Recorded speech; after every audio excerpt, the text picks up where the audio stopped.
Morning, community. Good to be with you here. Let's jump right in. We're going to be in the book of James today, looking at James chapter 1, verses 2 through 4. It goes like this. Consider it pure joy, my brothers and sisters, whenever you face trials of many kinds, because you know that the testing of your faith produces perseverance. Let perseverance finish its work, so that you may be mature and complete, not lacking in anything.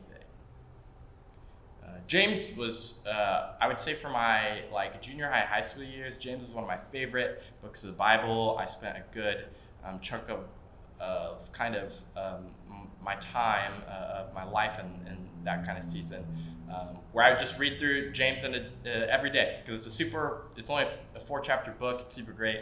I'd encourage you, take a month where just every day you read through James. It's a great book, super challenging. But this always was one of the more perplexing verses to me, right? Because it says, when you face trials, consider it pure joy. That's totally not anything that we like to think, right? Any kind of obstacle, trials, tribulations, persecution, things like that, it's kind of hard to imagine how it can be taken as pure joy. I remember around this time, and this actually might be some of the reason I was watching, or I was reading through James so much, is I watched this documentary called Love Cost Everything.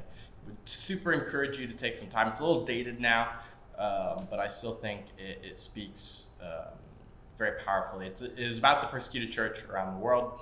It told stories about people in the Middle East and Asia, and stories of real persecution, right? Not somebody commented a mean thing on my Facebook for what I believe, like the death kind of persecution and the beating. And it was always so perplexing to me that in these stories that they'd literally interview. I remember one interview that stuck out so big to me was this family, and there's this boy, and he was probably about 8 or 9, and his dad had been killed for preaching the gospel. And when they asked the son, what are you going to do? What do you want to do? His response was, I want to go bring the gospel to these people that murdered my father. Crazy, right? And it was always so insane to me watching these stories of these people, and you think, wow, they've been through the worst. The demeanor, they're probably destroyed, and not that there isn't pain, right? I mean, the boy literally, as he's saying this, he's like crying, he's bawling, right? And so it's not to say that joy equals the absence of pain, or to be in trial. I don't think that's what James is saying, but I think there's this deeper sense of well-being and security that is found even amidst the trials. And one of those reasons is because we know that these hardships, that the testing in the face, it produces a perseverance. It produces just a deep rootedness in God, right?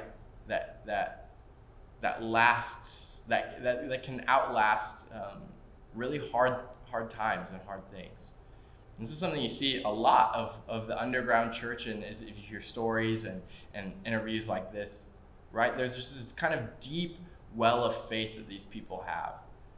And so I'd encourage you, I don't know, luckily in America, we don't have to face beating and torture and death for what we believe.